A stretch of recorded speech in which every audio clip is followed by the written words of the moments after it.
Sêneca, você gosta? Sim, bastante, claro. Sêneca, tudo que ele fez, que ele trabalhou, a ideia clássica dentro do estoicismo, né, ela traz essa marca de uma vida que você observa, na qual você tem compromisso com a própria vida, mas sem obsessão. Eu não sou um estoico no sentido filosófico, né, não acho que Sêneca e Marco Aurélio são os meus caminhos na filosofia. Hoje o estoicismo está no mundo da moda, né, porque numa sociedade de tecnologia exagerada, de sofrimento intenso, né, o estoicismo como uma maneira de acalmar, né, o desamparo, ele tem uma presença muito forte, tanto que livros de Sêneca, ou mais ainda de Marco Aurélio, né, vêm à tona. O Sêneca, o pouco que eu conheço sobre filosofia, confesso, é muito fácil de aplicar, né, no dia a dia. Sim, porque ele propõe coisas que são de conduta, isto é, daquilo que é o teu dia a dia, como você lembrava, coisas que são concretas. Ele não fica discutindo, vou usar um termo técnico agora de propósito, a epistemologia do realismo clássico. Epistemologia. A epistemologia do realismo clássico. A história do ser e não ser, o paroxismo da existência. Ele fala... Como termos leigos. Isso, no concreto, porque era essa a preocupação, né, que ele carregava e outros também. Né? Nesse sentido, a filosofia ela pode apoiar a reflexão, mas ela não é um lenitivo. Isto é, você fica calmo a partir dela. Porque mesmo lendo Sêneca, né, para pegar o exemplo que você dava, algumas das coisas que ele coloca, elas são reflexões mais perturbadoras do que acalmadoras. Exato. Elas são essas reflexões que dão uma cutucada. O que ele trabalha bem, por exemplo, Sêneca e outros ali no estoicismo, é que a ideia de felicidade, ela advém quando você não é atingido por aquilo que é inevitável. Uhum. Ou seja, se a vida assim não é que você deve ser indiferente a ela, a vida, mas você tem que ser indiferente às paixões, né, às emoções que a vida carrega, para elas não te alterarem. A frase, se eu soubesse ontem o que eu sei hoje, poderia ser resumida ou mudada, né, ou respondida como então, antes de amanhã, pensa mais? Vale sempre. Eu gosto de uma frase que o grande Chico Xavier usava. Não era dele, eu não sou espírita, não tenho crença reencarnacionista, mas admiro muito Chico Xavier. Ele usava com frequência uma frase que não é da autoria, mas era de uso, que é: embora ninguém possa voltar atrás e fazer um novo começo, qualquer pessoa pode começar agora a fazer um novo fim. E nesse sentido, é claro, né, que se eu soubesse agora que nós somos o único animal, provavelmente, que é capaz de se sentir idiota.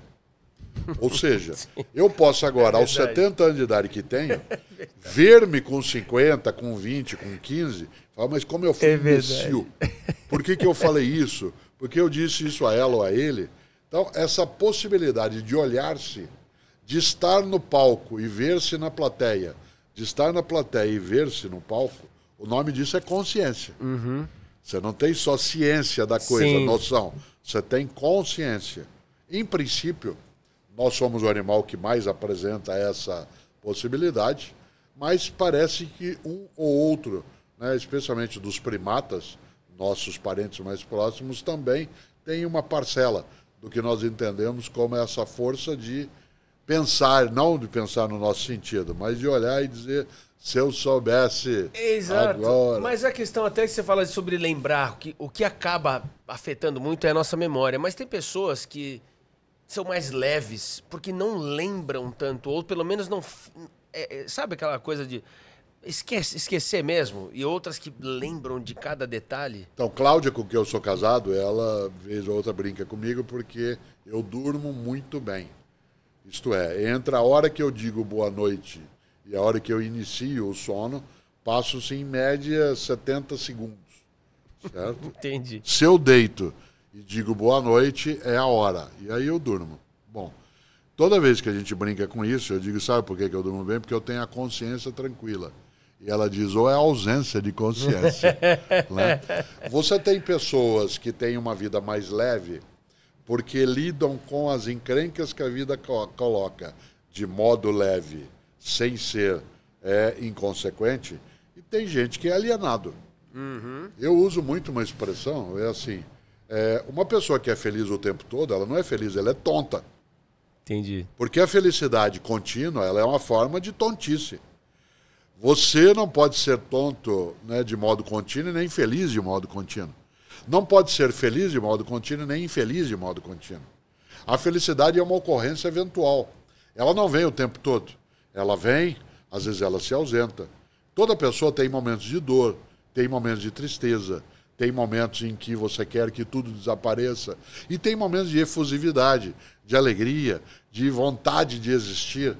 Ora, uma pessoa que seja feliz o tempo todo, ela é alienada. Ela não entendeu direito que a vida coloca tropeços, turbulências, senões, mas não põe só isso. Nessa hora, vale bastante um pensamento que nos lembra, a gente falava de memória, que é o papel do esquecimento na preservação da saúde mental. Existem vários estudos no campo da neurociência e da neurologia sobre o valor do esquecimento. Se nós nos lembrássemos de modo contínuo de tudo que nos afetou na vida de modo negativo, nós não conseguiríamos ter em nenhum momento a fruição da vida. Ainda bem que várias coisas a gente esquece. Ainda bem que várias pessoas a gente esquece. Sim. E outras estão conosco, mesmo que não estejam mais vivas. Estão na nossa lembrança, na nossa ação. Eu tenho o hábito até hoje, quando eu vou tomar, por exemplo, uma taça de vinho, um gole de cachaça, um copo de cerveja, eu não tenho, né, o uso contínuo do álcool, mas vez ou outra aprecio, especialmente no vinho. Quando eu vou erguer uma taça de vinho, sempre eu a ergo antes de mais nada, mesmo que eu esteja sozinho, brindando a meus pais. Como se eles estivessem ali para beber comigo. Este gesto é um gesto de fruição. É um gesto em que eu sorrio nessa hora. Né? Ora, qual é a razão disso? De eu imaginar que das coisas que vivi, algumas eu quero deixar para trás. E outras eu quero levar comigo para diante. Pedro Nava, um magnífico memorialista, que era médico, um mineiro nascido em Juiz de Fora, que morreu no Rio de Janeiro, ele dizia, isso vale para algumas pessoas na nossa vida, especialmente para aquelas que nos ofendem. Ele dizia, eu não tenho ódio, eu tenho memória. Uhum. Eu não tenho ódio, eu tenho memória. Nessa hora, é claro, né, que a ideia de uma consciência tranquila variará do que você tem feito.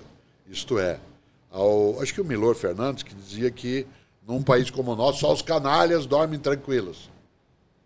Mas, por outro lado, dormir com a consciência tranquila é dormir com a consciência de que você fez o que deveria fazer. Fez o seu melhor. E não fez o que não deveria fazer.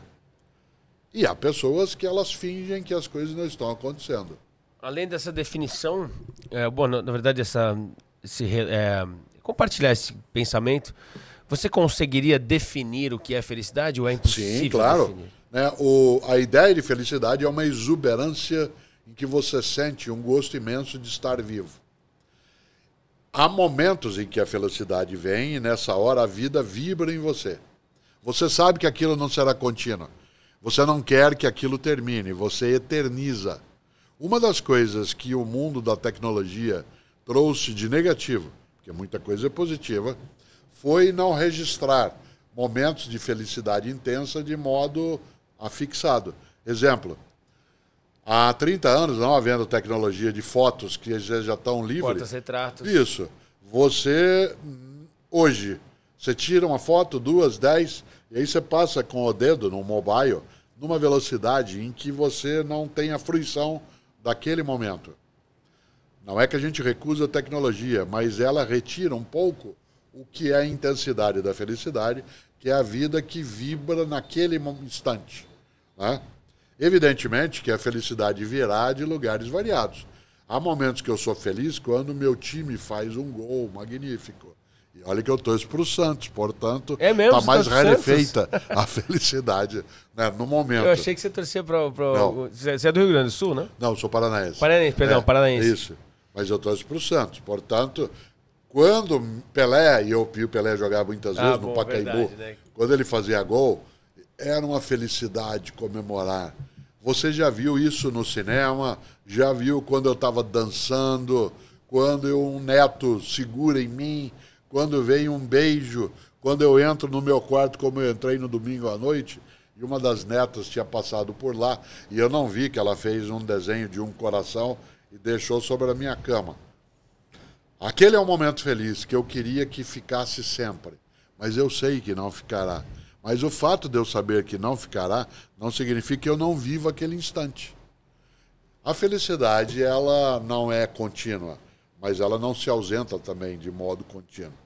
Há momentos em que a gente vai e abraça quando ela vem.